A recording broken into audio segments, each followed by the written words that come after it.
everybody, and welcome to another episode of The Unlock Show. I'm your host, Tracy Wilson, and it is my absolute pleasure to have you guys on this show with me today. And boy, oh boy, I have got an amazing guest that I want to introduce to you.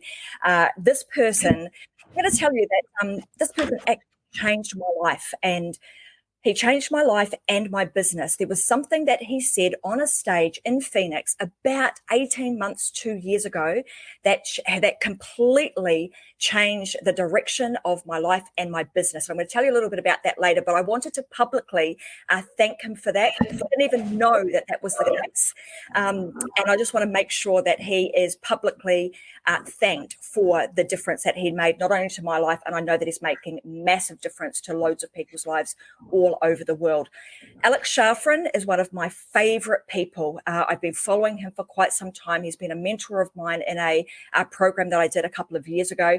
He's the creator of the entrepreneurial personality type. I've got the book in my hot little hand right now. He is also known as the go-to person for helping entrepreneurs ascend the Billionaire Code and understand how to plan strategically, which is something as entrepreneurs we absolutely need to know how to do. Alex is on this huge mission to empower entrepreneurs to grow and scale their businesses to make their greatest contribution. And I totally buy into that. So I want to say, welcome to the show, Alex, and thank you so much for your time in coming here and speaking to the people inside of the Success Secrets for Business, Family and Life group, and also for those that are listening to the Unlock with Tracy Wilson podcast. Thanks for being here. Oh, it's my pleasure, Tracy. Thank you for such a gracious introduction. I really appreciate it. Well, I meant every single word of it. It's true. So I want to, before we kind of get into this, I remember hearing your story about how you got started in all of this. Like, where did your entrepreneurial sort of drive and the opportunity for you to start your own business come from? Tracy, I was always a very different kid, and I didn't get along very well socially with other kids, and I didn't get along very well with teachers. And that was the environment I was in. And so as a young kid, I didn't really know where I belonged in the world. And when I was very young, like 5 or 6 years old, we moved from Mexico to the United States, and my father started a business here in the US. And it did very well for the first year or two. In fact, it did extraordinarily well. And then what ended up happening was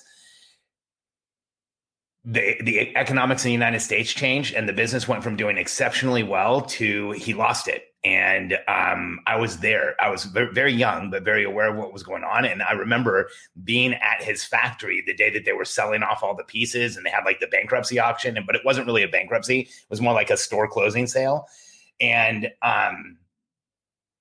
it affected me really deeply. And so I was about 8 years old when I started working with my dad, and my dad would go and because he lost that business, the business that he started afterwards was going to a swap meet, or here in the States, it's called either a swap meet or a flea market, or like, an outdoor market. And we sold consumer electronics in that outdoor market. And even though now as an adult, I understand just how traumatic it was to have like a job at 8 years old and to work from 8 until about 13 with my dad. It also, things are such a double-edged sword. It was very difficult for me to do all of that, and it put crazy demands on me as a child. But also, when I started working with my dad, I found a place where I felt like I belonged. People would walk up to our table and they'd ask me questions, and I'd answer their questions, and they'd buy something, and it felt like I was successful. And, when you look at the world in general, it is very broad, and there's a lot of random things that happen. When you look at the world of business, a lot of the stuff that happens in the world is kind of trimmed away, and there's more focus, more congruency. It's like easier to understand.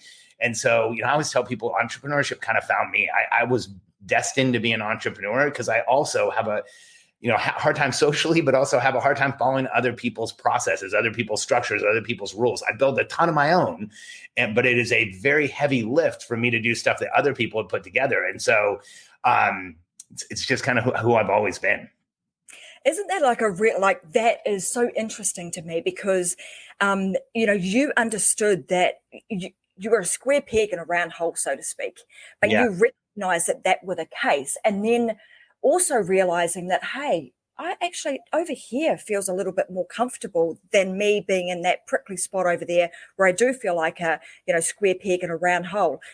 With a lot of entrepreneurs, so there's this thing where a lot of people will, you're born to be an entrepreneur, and like you say, your entrepreneurship found you. But there are a lot of people who are in 9-to-5 jobs, maybe feeling a little bit like the way in which you've just described, and they don't actually realize it's because they're actually destined to be an entrepreneur. Yeah. In that, and I mean, I think this is really important because the world is changing significantly, where this opportunity for us to become entrepreneurs is just like cracked right open. Crazy. So for those people that are in those 9-to-5 jobs that are feeling a little bit like that, what would you recommend they do? Like, what advice would you give to them? Tracy, it's interesting. I was just talking to a friend of mine a couple of days ago. His name's Govin Jeremiah, and he runs a software as a service company. We've been friends for about 10 years. And we were talking about how what is presented in the market right now is a generational entrepreneurship opportunity. It's like once in a generation does something like this come on. And then we were talking about it and we're like, no, it's not once in a generation. This is like once in a lifetime, or once in every century, where there's an opportunity presented that is this significant. And here's why I say that.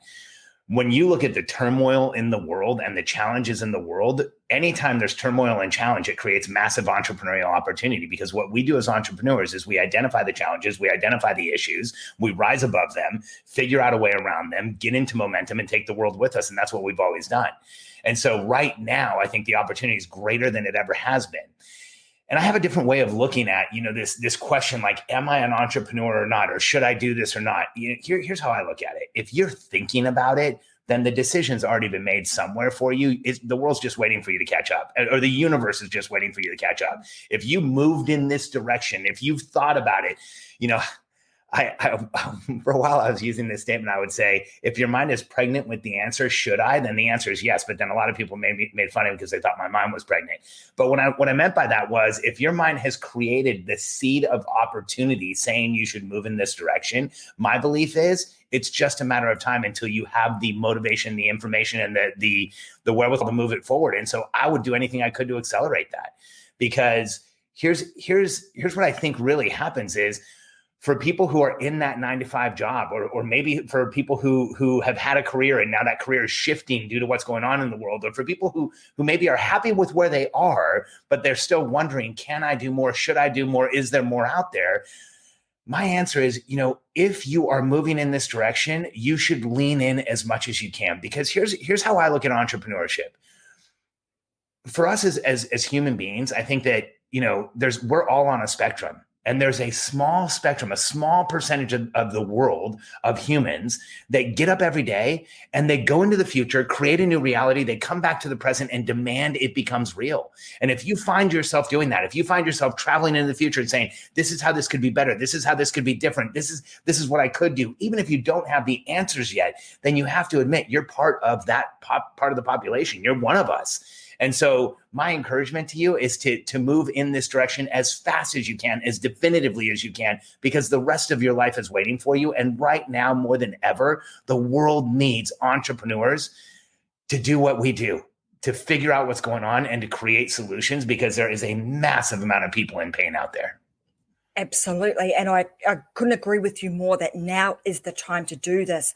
And I believe, like you do, that there is, this is one opportunity in our lifetime that we have got to do something and do it big and just take action. And like you say, if you're pregnant with that idea, just make the decision to do something about it. So I want to ask this question. You said one of us. So explain to me what you mean by one of us. So the subtitle to my book it's the entrepreneurial personality type. And the subtitle is Your Guide to the Most Important and Most Misunderstood Population Among Us, or People Among Us. And the way I look at entrepreneurship, or the way that I look at entrepreneurs, is I actually believe that we are fundamentally different than the rest of the world. And that's why we have such a hard time fitting in. And that's why there's there's often incongruencies in how we appear in the world. We fit in really well over here, but we're a sore thumb over here. Or, in one class, we're doing so well that in another class, when we don't show up the same way, we're called, we're not applying ourselves. We're not doing what we should do. And the reality is, when I say one of us, I actually believe there is a subset of the human population that gets up every day and is driven by this thing called momentum. If you hear that word momentum and you feel it, like when I say it, I get chills every single time, especially when I'm sharing it with other people, because that word to me is not what I want. It's who I am. If I'm not in momentum, making things happen with the world following in my wake, making, the outcomes that I want in the world, helping people, making a contribution, I feel like I'm dying. And I feel like people like us need momentum, like the rest of the world needs oxygen. And the reason that I draw that definition and say one of us is because when you look at the rest of the world, they are not like us, and which is okay. It's okay. But you can't say that the rest of the world needs oxygen. I joke around here in the United States, there's a 1-hour TV show called Ice Road Truckers. Tracy, it's a show about people driving trucks over roads that are covered with ice. Mm-hmm. When I found out that was actually a show, the thoughts in my mind were, one, I could never be an ice road trucker because it would drive me crazy. I would be sitting in a truck all day, not doing anything stimulating. But then how can you actually sit and watch other people drive trucks on ice? So I use that as a comparison for the difference between entrepreneurs, because honestly, I can't even imagine sitting down for an hour to even investigate something like that. I've seen like 3 minutes of the show to prove it was real. And I'm like, okay, it really is people driving trucks on ice. There's no subplot. There's nothing else here. It's just what happened that day driving a truck on ice. And that's a small example of how fundamentally different we are from other people, because most entrepreneurs have a hard time sitting down for an hour, much less watching a show like that.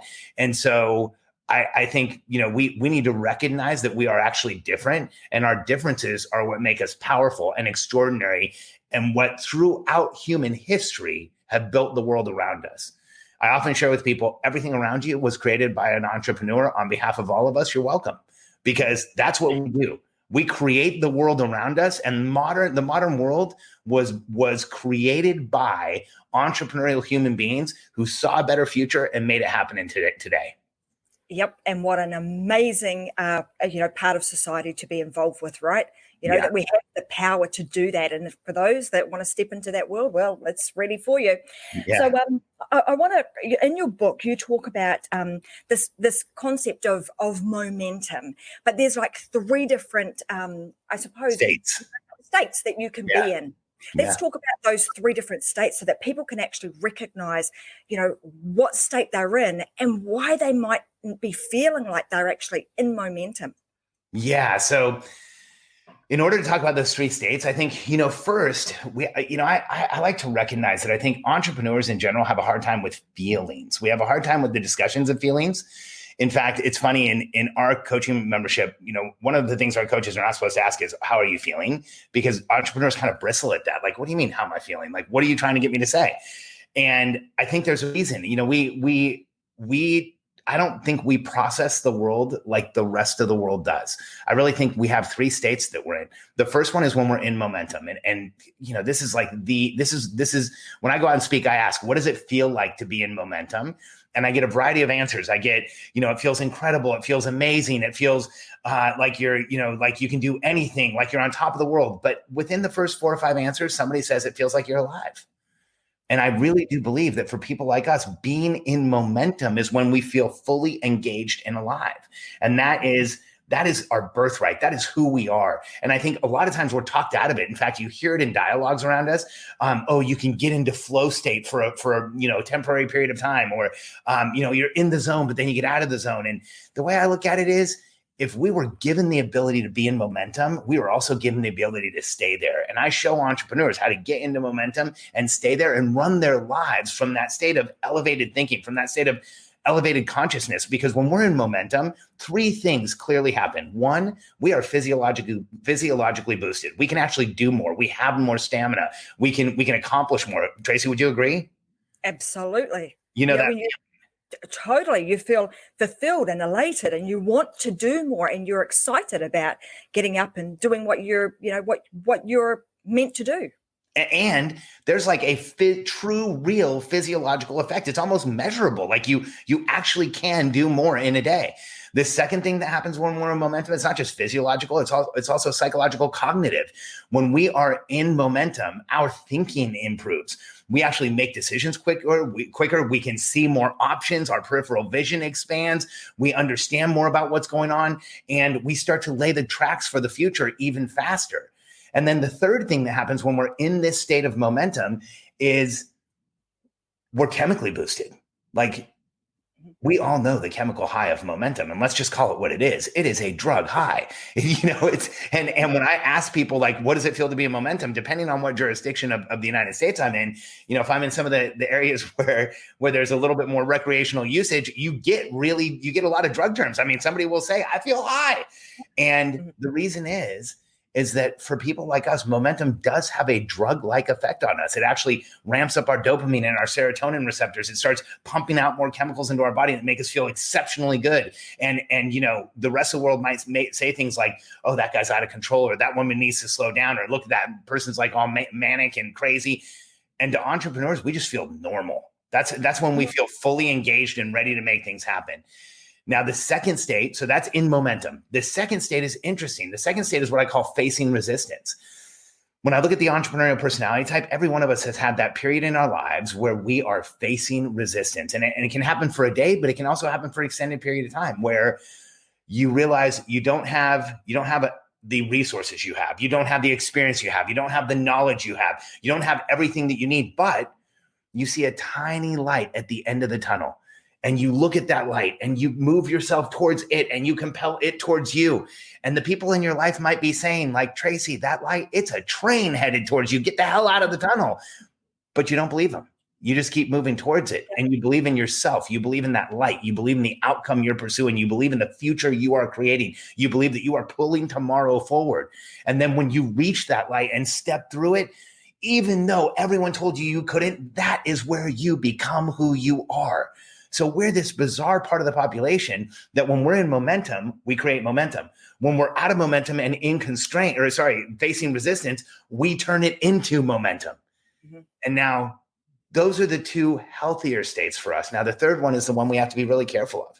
I call it being in full constraint. When you're in full constraint, it's that condition where you can't see the light at the end of the tunnel and you don't know your next steps. And you've lost the handle on that future you're creating and what it's going to look like. And you feel like you're stuck in place. And the same way that when we're in momentum, we are physiologically, cognitively, and chemically boosted, that happens when we're in constraint. When we're in constraint, almost immediately our bodies break down. We have words for this now. It's called chronic fatigue and Hashimoto's and Lyme disease and all these other things that people get diagnosed with. But when you look at a lot of those descriptions, what we're describing is an entrepreneur who's in full constraint, who doesn't see the future, who's not moving forward. It's interesting. I've actually worked with people who've had diagnoses like Hashimoto's or chronic fatigue or Lyme disease or any of those things that are kind of the chronic, like very difficult to diagnose syndromes. And when we get them into momentum, the symptoms start peeling away. Like, that's how powerful this change is, because when we're in full constraint, our bodies break down. So first, we really don't have the stamina. We're more tired. We feel frustrated. We feel suppressed. We feel in constraint. Second, cognitively, this is survival instinct 101. But when we're in constraint, when we feel pressure and noise, when you look at what happens in the fight or flight syndrome, it happens to us when we are in constraint. Our peripheral vision narrows, the options get much tighter, the future pulls closer. We can't really see the options that we're considering. We hear less, we smell less, we sense less. We don't have all of our faculties to make decisions, and that keeps us in constraint even longer. And then the third thing that happens, and it's a corollary to what happens when we're in momentum, but when we're in constraint, we feel the chemical depression of constraint. And so when you get to that place where you can't see a brighter future, where you don't know your next steps, when you're in that full constraint, full overwhelmed place, it exacerbates itself and we break down. And so for us as entrepreneurs, we need to do everything we can to stay out of that place of full constraint, to always make certain that we know the next few steps we are taking, that we're clear on what we're doing next, that we know our outcomes and we know where we're headed. That is what keeps us moving forward. So that comes down to creating these habits that you talk about too, the habits and the planning and the goal setting and strategic thinking.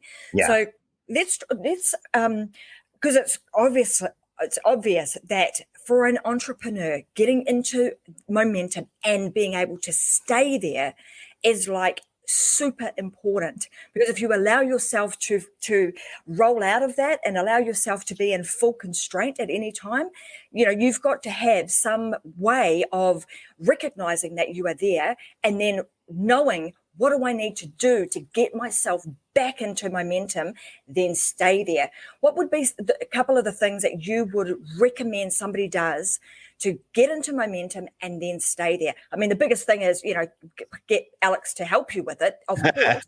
But, aside from that, what could they do? So we have content that we call the momentum equation. So we actually, when you look at periods of momentum in your life, there's always three things that are present. In fact, here's an exercise we take people through. We take people through the exercise of identifying different periods of momentum in your life. So identify a period of momentum. So for me, I'll share one of them with you. When I was 13 years old, I just got into high school. I was put into a course by accident called forensics. I thought it was going to be like a science course studying forensic, like, investigations, and it was actually a speech course. It was like getting up in front of the room and talking, which at the time I had ridiculous stage fright. I stuttered. I had a heart like I just stuttered, only it was way more pronounced. And I was panicked being in that course, and I intended to drop it because I was put into the course by accident. But the day the teacher walked in, this guy named Rick Lara, who has been one of my mentors for the last 34 years, is still my speech coach. When he walked in, I'm like, man, I can relate to this person. And this is unlike any classroom I've ever been in. And he doesn't talk like any other teacher I've ever found. And so my goal became, I'm going to make it through this course. And that opened a period of momentum in my life that was incredible. For the entire time I was in high school, I was in his classes. I never had a semester where I wasn't in one of his speech classes. By the time I graduated high school, I'd broken every record that we had at our school. There was a leader or a record board with 22 records on it. And the day I graduated, I had all of them. And a lot of them still stand.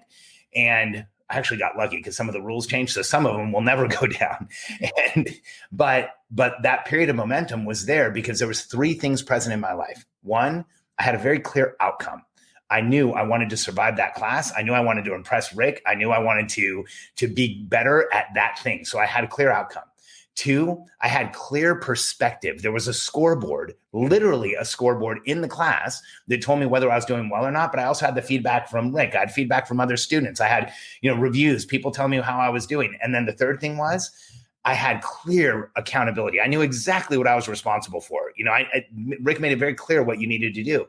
So for entrepreneurs to be in momentum, we need three things present in our lives. We need a clear outcome, something that we know exactly what we're pursuing and we know what our destination is. Second, clear scoreboards. We need perspective to know if we're approaching our destination. And third is clear accountability. We need to know what we're doing and the people around us are doing. I actually call that clear accountability or mutual contribution. We need to be contributing to someone and be getting contribution back. Sometimes, that might be reading a book. This is a contribution from this author to me, and I'm making a contribution to him by reading it. But we get that help, we get support, we get it somewhere. And so for people like us, I believe when we have a clear outcome, measurement in place, and we understand what our responsibilities are, that's when we get into protracted, long, effective periods of momentum. And I have this second part of my theory, the entrepreneurial personality type. I actually believe we're evolutionary hunters. When I look, I've done a tremendous amount of research of human beings. I've read a ton about successful people, and the study of successful people takes you down a lot of different rabbit holes. And one of those is like archaeological and historic around human evolution, and a lot around human evolution. And when I look at who we are today, we are that small percentage of the population that is willing to take the vulnerability and exposure it takes to make a business real. And there is tremendous vulnerability and exposure in that. And when I look at the evolution of human beings, I think we are that small percentage of the population that thousands of years ago used to get up every morning and take the vulnerability and exposure of going out and killing something to keep the human tribe alive. And so that the fact that we're evolutionary hunters, to me, it makes sense that we must be on the hunt. We need to know if we're approaching our prey. We need to know if we're moving forward. And, hunting is a team sport, especially how it was done evolutionarily with sticks and rocks and stuff. And so we need our tribe. And so when I look at us as evolutionary hunters, it's not necessarily achieving the goal. In fact, it's kind of weird what we do with goals. What's interesting is if you talk to any entrepreneur and you can get them into the right headspace of thinking about the last time they were about to achieve a goal, as we approach the finish line to a goal, it begins losing importance to us with the same speed that we are approaching the finish line. Tracy, would you agree with that? Totally. Because you're there on the hunt for the next thing. Well, and here's why I believe that is. There is millennia of epigenetic programming from the universe, from experience, from our lineage, saying that it's not about the kill, it's about getting back on the hunt. And so for us to stay in momentum, it doesn't matter how fast we're achieving the goal. It just means we're pursuing one fully and totally. And here's an interesting anecdote. We work with hundreds of business owners around the world. And one of the first things we get entrepreneurs to do is learn how to drink water. So we have high level programs where we show entrepreneurs the process, structure, and routine that it takes to build a company, recruit a team, have that team replace what you're doing, and then build an empire. We start with water. And often I'm asked, why do you start with water? It's such a juxtaposition that I'm getting into this business mastermind with this membership, and you're talking to me about doing this 10-day water challenge. Well, the reason we do that is there's a clear outcome. There's a clear perspective and scoreboard. There's clear accountability of what you need to do with the water. And if we can get somebody to do that for 10 days, their behavior everywhere else in their life will shift. Yeah, isn't that fascinating? But not only that, I had a doctor on the show a week or so ago, and water was also one of the things that he spoke about, to cure so many things in your life and just to energize your body, you need to fuel it with water. So I love that. I want to I know that you've got a challenge and you've got some a freebie that you give away in relation to water. Where can people go to jump on that challenge and to actually start drinking water? So it's called the 10-day natural thirst challenge. And if you go to getthirstynow.com, you'll be able to sign up, and it's absolutely free. We've had tens of thousands of people take it.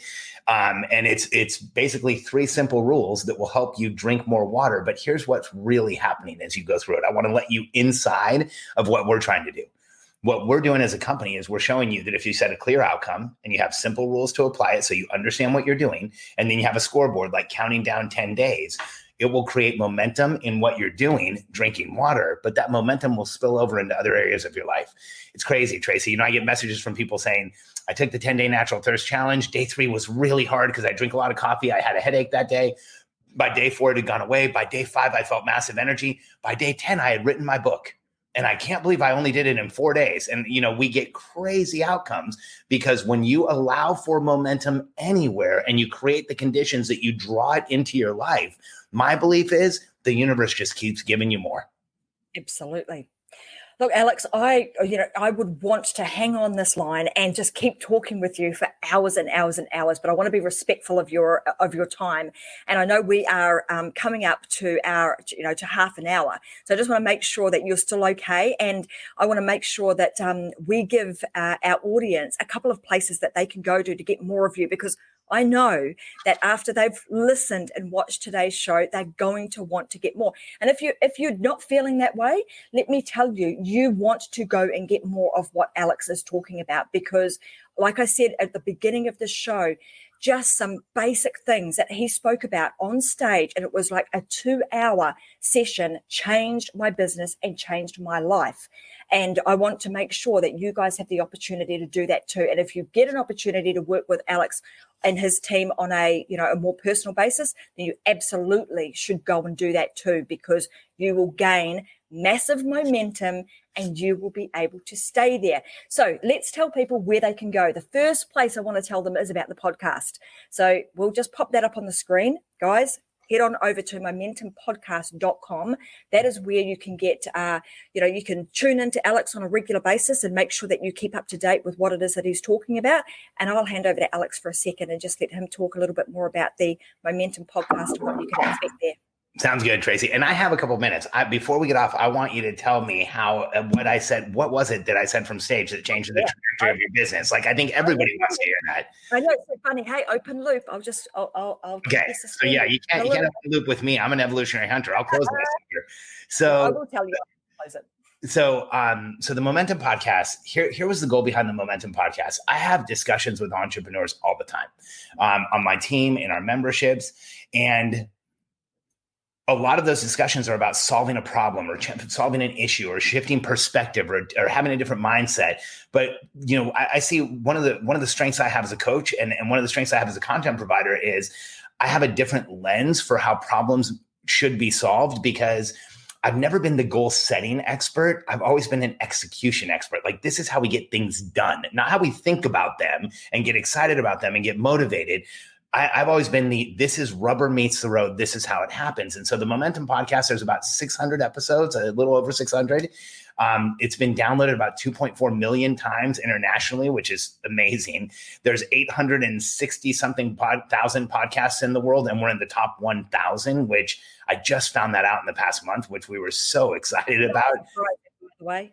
Well, thank you. I mean, we were a little surprised and really pleasantly surprised. And so the podcast episodes, most of them, except for one or two, are somewhere in between about 10 and 20 minutes, and they solve a single problem. There is a couple of podcast episodes. One's like 2 hours and 20 minutes. It's a podcast that I did with a friend of mine that we got so much positive feedback on. I released it on the Momentum Podcast. But if you scroll through, you're going to see that it's quick episodes, solve a problem, really easy to tactically apply, and it will help you solve issues in your life. So if you have any issue in your business right now around process, structure, and routine, or a place that you're stuck, you can go to my website and go to charfen.com/podcast. And there's a search engine there where if you type in your problem, chances are we're going to have at least one episode, if not a few, that will help you solve it. Yeah, beautiful. Well, guys, take Alex up on that offer. And the other is, I know you've got this free giveaway also on your website and charfen.com, which is the Billionaire Code. Yeah. Really, really interesting. Do you want to talk a little bit about that? Sure. So, the Billionaire Code has been such an amazing framework for us. So, really got pulled together probably 3 or 4 years ago. And it came from the work that I did on the Entrepreneurial Personality Type book. In this book, there's a chapter called The Entrepreneurial Life of Questions, which is the 9 underlying questions that I feel we go throughout our lives. Like, these are the base level questions we're answering. Well, those 9 questions built into a framework called the Billionaire Code. And the place that I got those questions was by reading from about successful people over and over again. I saw these definitive shifts in their life. Well, first, I got the questions, and that kind of downloaded. And then as I considered them, I started seeing they actually were the path to entrepreneurial success. In the Billionaire Code is 9 levels of what we need to achieve in order to go from 0 to 40,000, 40 to 100, 100 to 300, all the way up to $100 million. And Tracy, I knew we were onto something when I shared this information at a Genius Network meeting years ago with Joe Polish. And Robin Sharma asked me to fly to Switzerland and share it with his group. And it was one of the first times I was sharing it in front of a large audience. And I'm like, this is brand new content. I can't wait to get feedback on what we missed. And so I went through the entire framework, and everybody just stood up and started clapping. There was no feedback at all. It was just accepted as truth. And so what's happened over the course of the last 3 or 4 years is we've actually built our entire company around the Billionaire Code. We coach to it. So if one of our coaches is talking to somebody, they pull it up, they determine where the person is. It shows us what they need to do next, what they should be focused on now, and very importantly, what they might have missed.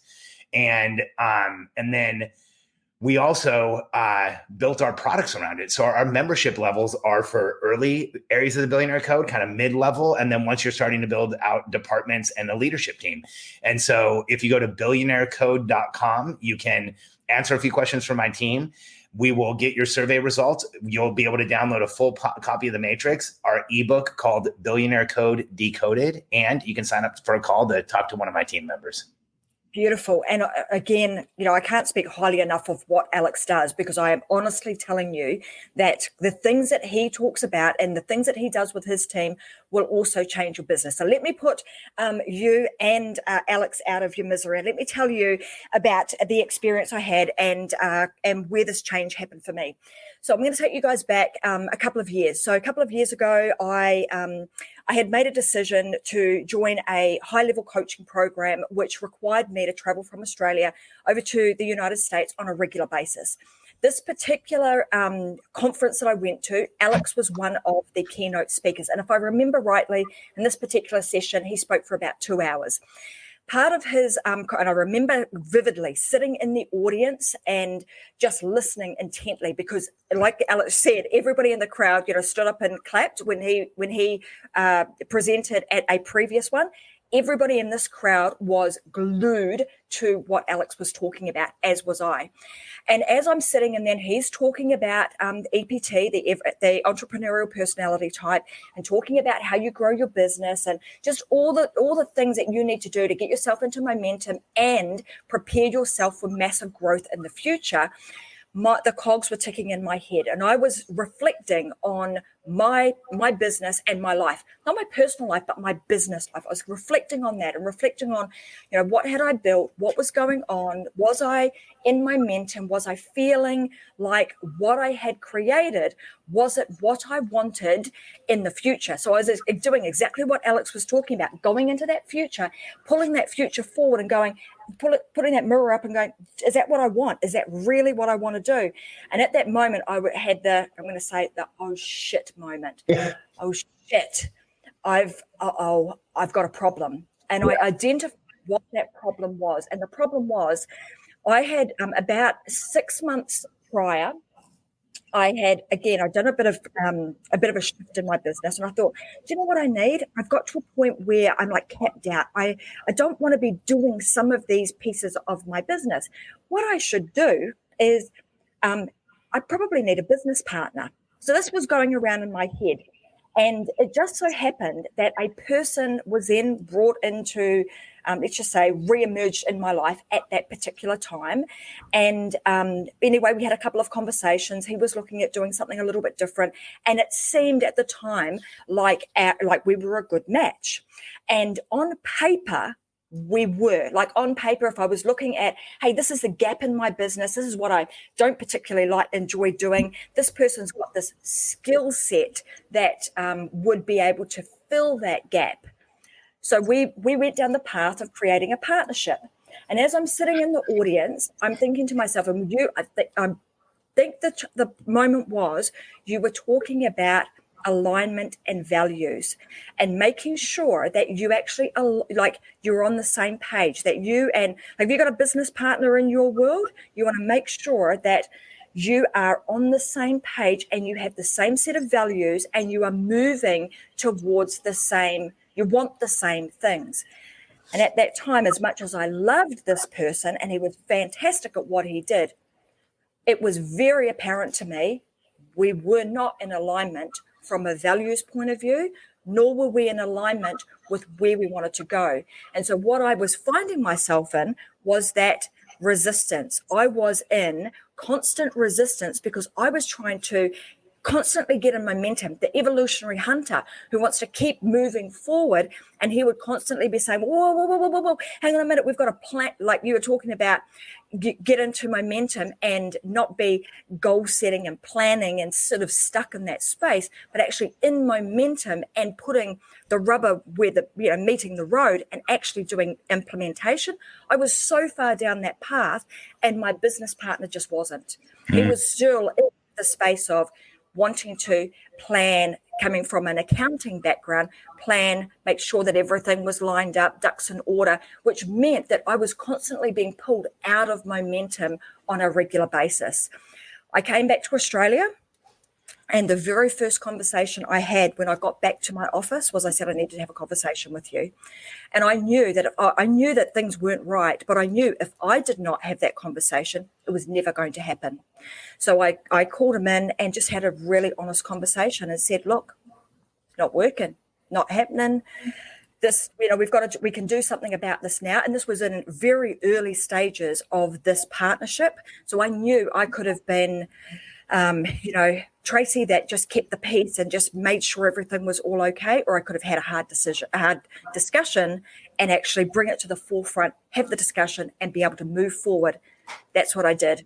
And as a result of that, everything changed. I went on a massive, packed my husband up, resized our business, moved out of our business premises, went to America for 9 weeks, traveled around there, took a client with me, went on a cruise, did a whole lot of masterminding with people, came back to Australia, and my business has really it's improved from both a personal and a business perspective, but also from a financial perspective. So that was just one conversation with you. It wasn't even a one-on-one personal conversation, but it was, because the way in which you created that conversation, I felt like you were speaking to me, and it enabled me to go away and take action and implement what I knew I had to do. So there you go. So thank you very much. I would not be in the momentum that I am in right now had I not made that decision and had I not been in that room on that day. That's awesome. Tracy, thank you so much for sharing that. That's incredibly validating. It's interesting. I think I'm as responsible for as many partnerships forming as partnerships dissolving because of the types of conversations that I have, and sometimes it goes in one direction and other times it goes in others.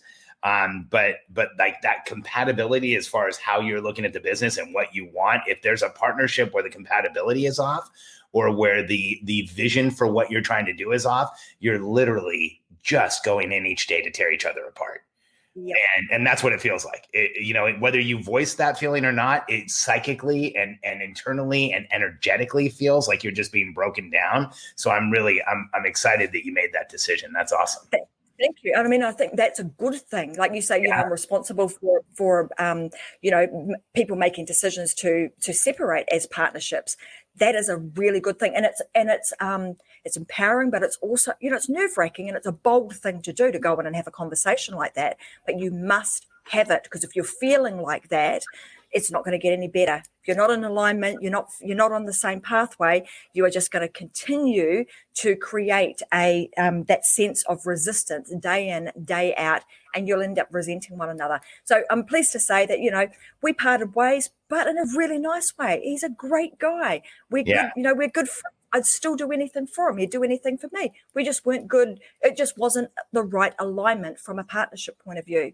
So, there's a nice way to do it. You can wait till it gets really, really bad and you have that old crap moment and you never talk to one another again, or you can do it really civilly and like adults, good business people would, and part ways on good terms. Yeah, that's awesome. Congratulations. Thank you very much. But look, that would not have happened had I not been in that room, had I not heard you talk about that, and had you not taken the time to put all of that material together.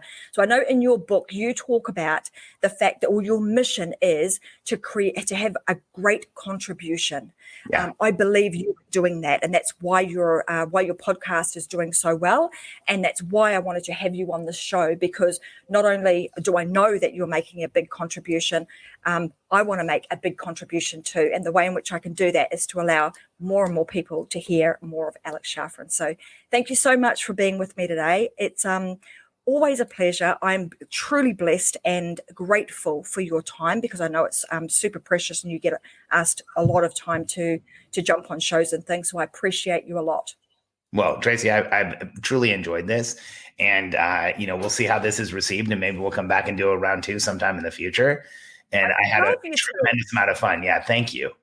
Thank you very much. Well, there you go, guys. I'm on the hunt now. He said he'll be back at some point in the new year, so I'm going to hold him to that.